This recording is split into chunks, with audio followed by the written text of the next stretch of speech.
What's up, everyone? Back for another beer review, and today I'll be reviewing yet another beer from Hop Butcher for the World, and they're out of Chicago, Illinois, and this is their Double Saaz. So they're calling this one a Saaz and Zuuper Saazer-hopped Italian-style Pilsner. Comes in at 5% alcohol by volume. No IBUs listed in time of review. This can is approximately 7 weeks old. I want to give a huge thanks, shout out once again to Hop Butcher for this beer, so big thanks to them. In the description box, I'll post a link to the beer mail video I did that contains all the goodies they hooked me up with, and I'm really happy that they sent this one my way because the last time they released this one, my channel was on hiatus. I didn't get a chance to try it, and also this past time they released it back in November of last year, 2022, this was exclusive to their brand new tap room and retail store at the brand new brewery in Chicago. So this did not see any distro outside of their brewery. So it's really cool they sent me a can of this because otherwise I'd have no other chance to really try it. So really cool. Italian-style Pilsners I've enjoyed. I've had one from Hop Butcher, their Filetto, and it was pretty good. That was maybe 2.5, 3 years ago, but I really enjoyed it. So this one, yeah, I'm looking forward to it. Now, when it comes to Italian-style Pilsners, it could just be my mind playing tricks on me, but I feel like I get a little bit of like herbaceousness, like a basil a lot of times from the hop character. But, you know, maybe that's, again, just my mind playing tricks on me. Who knows? But I really like the label of this one, too. Like the color scheme, the green and the gold, just, I don't know, something about it does it for me. Anyway, yeah, a little bit of dirty glass mafia. You rarely see that, especially from these Hop Butcher glasses, but I did wash this one out. Whatever. Wow, there's a decent amount.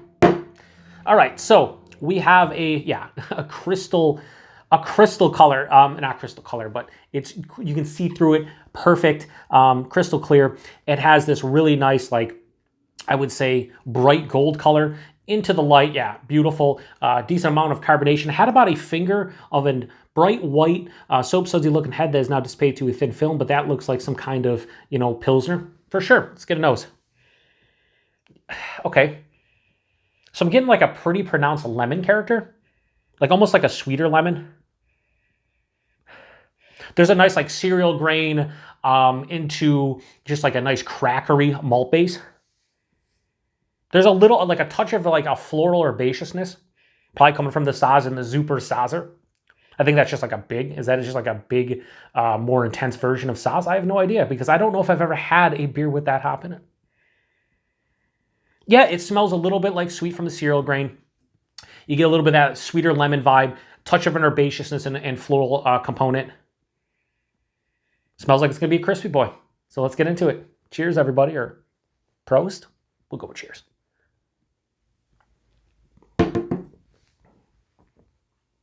I say Prost because I'm thinking this is a German Pilsner. It's Italian-style Pilsner. So whatever cheers is in Italian. There you go. I don't know it. This is real nice. Super crushable. It's really clean on the palate too. Surprisingly, like just uber clean. The body on this one's nice at 5%. Higher side of light, lower side of medium, perfect for what you want. The mouthfeel, again, super crisp. The carbonation's not overbearing, but it's very crispy on the palate. Super smooth going down and really clean. Super refreshing. The taste, it's not overly complex, very simplistic to some degree, but it works. Again, there's a cereal grain, almost crackery malt base that hits you right at the tip of the tongue, dives underneath the palate, kind of rides throughout the entire course of the palate. Never steps in the way though. It's omnipresent, never gets in the way. Just propping everything up to some degree. Shout out to the Sun Pump. You'll hear that probably in a lot of reviews lately because we had a couple feet of snow here, then it all melted within like 48 to 72 hour period. Then we got more rain on top of it. That thing's going wild, doing its job, but you'll hear it in a lot of reviews probably over the next week or so. Anyway, yeah, so that cereal grain kind of, you know, I'd say more crackery kind of malt base is there. I get a nice sweet yet pithy kind of lemon character at the front of the palate that passes through. Maybe a touch of like a pear or an apple, something in that realm. But that dissipates quickly, and then on the back of the palate, I get this floral, slightly herbaceous kind of hop tone. It finishes semi to full-on dry, close to full-on dry, with a mild bitterness. Maybe mild to moderate. It's a little bit a little bit of a lingering bitterness. Like I said, this is a very clean beer, but there is a lingering bitterness. It's not with each sip getting any bigger. I don't think it's going to become a problem. It actually balances out the beer quite nicely because I'm talking about that sweet cereal grain, a little bit of a sweeter lemon note, so it kind of offsets that. 5%, drinks like 5% beer. Yeah, this is good. Probably not like my favorite Italian-style Pilsner or anything, but it's pretty good for what it is. So I have no problems giving this a rating right now. So a Double Saaz from Hop Butcher, pretty easy. It's a 4 out of 5 all day long for this beer. Definitely a 4 out of 5. That's where it lands with me. Just a really well-made Italian-style Pilsner. I'm really digging Italian-style Pilsners. For me, though, like I said, I sometimes get like this herbaceous basil kind of hop character, which I think kind of sets it apart for me personally. I don't know like what exactly Italian-style Pilsner should bring to the table as opposed to German or Czech style, but I just feel like it's a little bit more herbaceous. This one, not as much as some I've had in the past, but it's cool. Anyway, tasting notes, sweet cereal.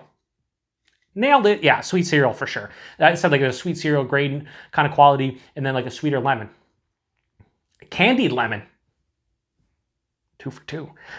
When I say candied, it's not that sweet. But it's like a sweeter lemon, almost like a very lightly sugared lemonade or something, but not quite candied lemon. But I see what they're saying, so I'll get like a half point out of that. And then last is faint herbal, and that's a perfect way to describe this one. When I said this, it has a little like a touch of herbaceousness and floral.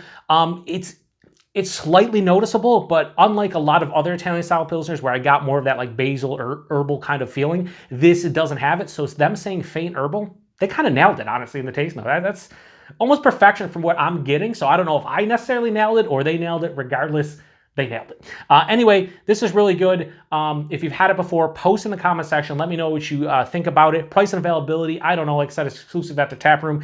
I remember folks telling me that like their Pilsners or the lagers are typically like $12 to $13 a 4-pack. So that'd be fine, 12 to 13 bucks a 4-pack for this. And then availability, like I said, this was exclusive to their taproom / retail store this past time they released it, but in prior releases they definitely got distro of this one, certainly in the Chicago area. So I'd imagine next time they release this one, it probably should get decent distro as well. And yeah, huge thanks to Hop Butcher for this beer. Thanks everybody stopping by for another beer review here on the Beer Patrol. To the next one, cheers.